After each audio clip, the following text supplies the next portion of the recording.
ఆ జయనాదంతో కొంతమంది జవాన్లు పోయి డప్పు సప్పులతో వాయిద్యాలతో చెక్కబడి చేసుకుంటా బ్రహ్మంగారిని తీసుకొని వచ్చారు, దేవుడికి తీసుకొని వచ్చారు. తీసుకొని వచ్చినాక ఆ స్వామి కాడికి వచ్చి అంటున్నాడు, ఓ స్వామి గురువీర బ్రహ్మం, ఏమిటి నవాబు గారు ఆ సింహాసనం కూర్చోండి. సలాం లేకో సలాం సలాం లేకు అంటావా? అలేకుం సలాం నవాబు గారు.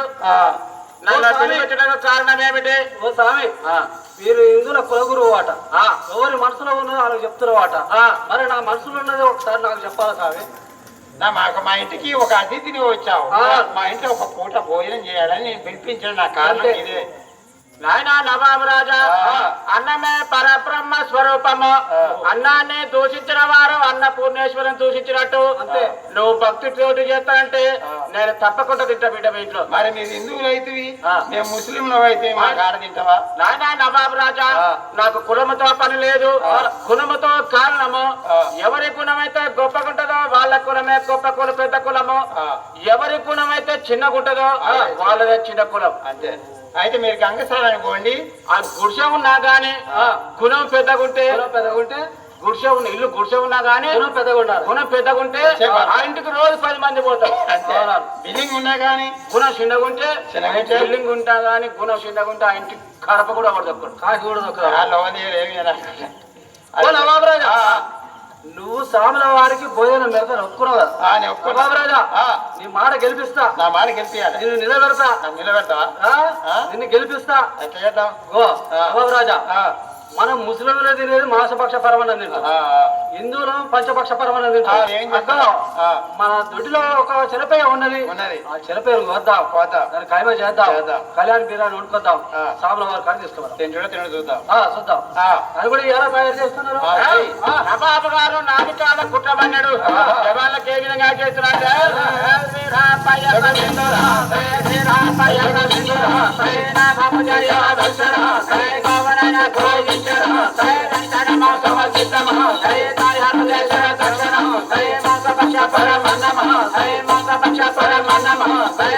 పల్లర పెట్టారా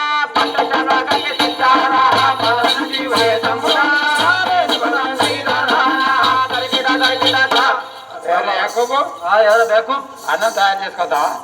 ఓ చిలపేయం తీసుకొచ్చిరా, దాన్ని కోసిరా, చెవులు తాతను కాసుకోమని ఆ తోక చెల్లిని జడేసుకోమని ఇచ్చినా, దీన్ని తీసుకుపోయినా కళ్యాణ్ బిర్యానీ చేసిన మంచి వండినా, మరి సారా కప్పుకొని తీసుకొని పోదాం. ఓ సాని, బావోడు ఏకబు గాడు అన్నం చేస్తాడు. ఓ స్వామి, నువ్వు గంగ స్థానానికి పోతా ఉన్నారట, పోయొచ్చిన గంగకు. గంగకు పోయినా స్నానం చేసినా సంధ్య పట్టుకున్నా పూజ కూడా అయిపోయింది నాయన. ఓహో, మీరు గంగ పోయిర్రు, అయితే ముఖం కడుక్కురా? అరే మొహం కడుక్కున్నాక స్నానం చేసినాము. ఓహో, ముఖం కడుక్కున్నాక స్నానం చేసావు. సరే, కాళ్ళు కడుక్కున్నావా? కాళ్ళు చేతులు కూడా కడుక్కున్నా. పోసేతులు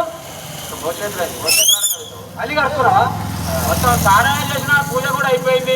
సరే, మీ నవాబు రాజు నాకు భోజనం పంపుతాను పంపిండా? మరి గదే తీసుకొచ్చినావు, మరి నువ్వు స్నానం చేసినావా ముఖం కడుక్కున్నావా అని అడిగినావు. కానీ నువ్వు గంగ స్నానానికి అయితే పోయించినావు కదా. మా నవాబు రాజు నీకు భోజనం పంపిండు. మీ నవాబు రాజు నాకు అన్నం పంపుతా అన్నాడు. అన్నం కదా, భోజనం పంపిండు. భోజనం పంపుతా, భోజనం కదా, నీకు అన్నం పంపిండు అంటే అన్నం పంపిండు. అదే మీ నవాబు రాజు నాకు భోజనం పంపుతా అన్నాడు, కానీ అందులో భోజనం అన్నం లేదు. అన్నమే ఉన్నదయ్యా. అరే అందులో అన్నం లేదు, అన్ని అన్నం ఇంట్లో పెట్టి ఈ అన్నం లేదన్న. ఇలా అన్నం ఉన్నది, నీకు అన్నం తీసుకొచ్చు. మేము అన్నం తయారు చేసినాం, తీసుకొని పట్టుసాల కప్పు నీ కాడ తీసుకొచ్చినాం, తిను. అరే అందులో అన్నం లేదు, అందులో అన్ని పూలు పళ్ళే ఉన్నాయి. ఈ పూలు పళ్ళు ఇంట్లో పెట్టి నాకు అన్నం తీసుకురాపా. అది కానీ కాలుపుతాయి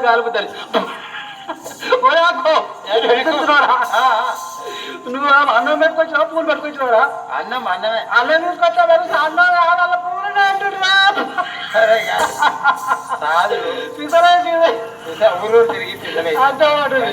ఒకవేళ కింద తిని పూలు గిట్ల తెచ్చినా ఇలా పూలు కదా, నీకు అన్నమే తీసుకొచ్చినాం. లేదు నాయన, అందులో అన్నం లేదు, అన్ని పూలు పండ్లే ఉన్నాయి. పూలు పండ్లు ఇంట్లో పెట్టి అన్నం తీసుకురాపా. నీకు నాకు వితరణవాదం అన్నది అవసరం లేదు. ఒకవేళ ఇది అన్నం తీరుగానే ఉంటే నీ తల తీసి మా గడికి కడతాం, ఇక్కడ మా దేవుడికి కడతాం. ఓహో, అన్నం తిరగడం ఉంటే మాత్రం నా యొక్క తరకాయ తీసి నీ యొక్క దేవుడు కడతా. నా ఎక్కడ కడతా. ఒకవేళ అందులో అన్నం లేకుంటే అన్ని పూలు పండ్లు ఉంటే నువ్వేం చేస్తావు మరి? ఒకవేళ అన్ని పూలే ఉంటే మా యాకు తలకాయ ఇస్తా నీకు. జన్మ తీసి ఆ మాంసపక్ష పరమాన్నపై హరి హోమ నీళ్లు చల్లిండు. చల్లగానే అన్ని దేవదాలు పూసుకోవాలి. చూస్తున్నా. ఒకవేళ అన్నం అయిందనుకో నీ తలకాయ పిచ్చికాడ చెప్పొచ్చినవా? చెప్పేవచ్చు నాయన. కప్పుడా నీ కర్ర పట్టుకుని అక్కడ తప్పించుకోవడు. చూస్తున్నా. చూడు అని పూలని సామి నీ కళ్ళు సామి నీ తలపడి సామి అక్కడ ఉంటే ఇక్కడ ముక్తున్నారా? అదే సామికి ఉన్నాయి 2 కాళ్ళు. ఆ 2 కాళ్ళు నేను పట్టుకుంటా. నువ్వు ఉత్తకుండా ఏం చేస్తావు? నువ్వు నా కాళ్ళు పట్టుకో. ఎప్పుడైతే స్వాముల వారి మహిళ మాంసపక్ష పరమాన్నం మొత్తం అన్ని పూలు పండ్లుగా మారిపోయినాయి. గుంజ కట్టేసినకు అమ్మాతం బాగా నడుస్తున్నది. అక్కడ బియ్యం తిరిగినే ఉన్నాయి. ఉప్పు పప్పు తిరిగినే ఉన్నది. నా బాబురాజు ఒక పక్కన భయము, ఒక పక్కన సంతోషంతో స్వాముల వారికి చేయాలని అపరాధం చేసినని స్వాముల వారి పాదాలు పట్టుకుని ఏదో పెట్టుకుంటారంటే హజల రూపము తమిళగే ఓ దేవా అందని ఓ బ్రహ్మయ్య మన్ననతోనే మాటలు నమ్మి ఎన్నడు మాకెవరు లేరయ్యా. హజల రూపము వెలిగే ఓ దేవా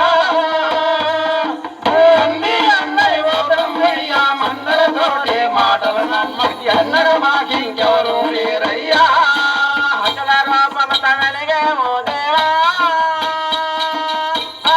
అందని ఓ బ్రహ్మయ్య మన్ననతోనే మాటలు నమ్మి ఎన్నడు మాకింకెవరు లేరయ్యా.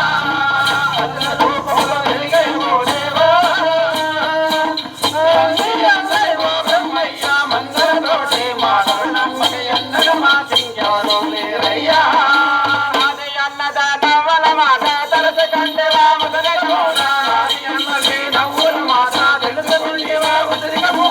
ఎవరుంటే నీకేమి ఫలమురా జీవుడు దాటిన కాటికరా. నీకేమి ఫలమురా జీవుడు దాటిన కాటికరా. బలమా వెంటరాదురా పోకెర మాటల సాకిర బ్రతికేరా.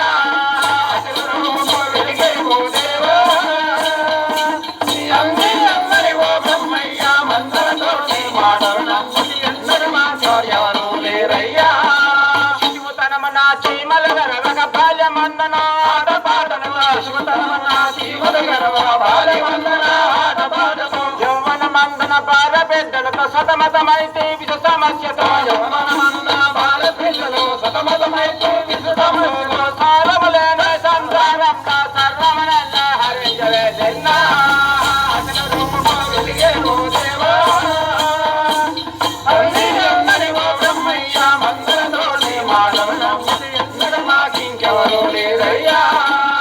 కుంటేనే బంధువులంతా చితికి చేరువై చూసినంతా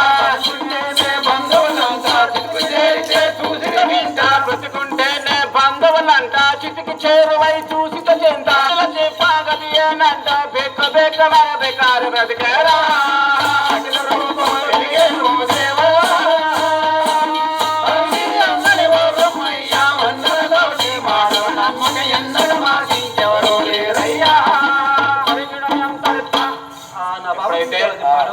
నా బాబు గారు పాదాలు పట్టుకొని వేడుకున్నాడు.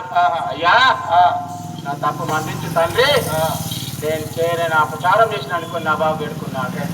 నాయనా నా బాబు రాజా, ఇందులో నీలో ఎలాంటి తప్పు లేదు. మీలాంటి రాజును వేధించినప్పుడే మాలో ఉన్న విద్య బయటకు వస్తుంది. కాబట్టి నా బాబురాజుకు ఉపదేశం ఇచ్చిండు స్వాముల వారు. చక్కని కాలకి అని చెప్పి స్వామిని వేడుకున్నాడు. నా బాబురాజు ఎంతో సంతోషపడి ఆనాడు 400 సంవత్సరాల క్రితమే ఒక 100 ఎకరాల మాగాని భూమి రాగి శాసనంపై రాసి ముద్ర వేసి స్వాముల వారికి ఇచ్చిండు. ఉంచుకోలే, అతను భగవంతుడా, ఏం చేసుకుంటాడు? భూమి అతనికి ఎందుకు అని అచ్చమ్మ గారి మతానికి దారా దత్తత చేసిండు. బుచ్చన్న, మనం గతంలో 10 సంవత్సరాల క్రితమే కథ చెప్పినాం. అది పేరు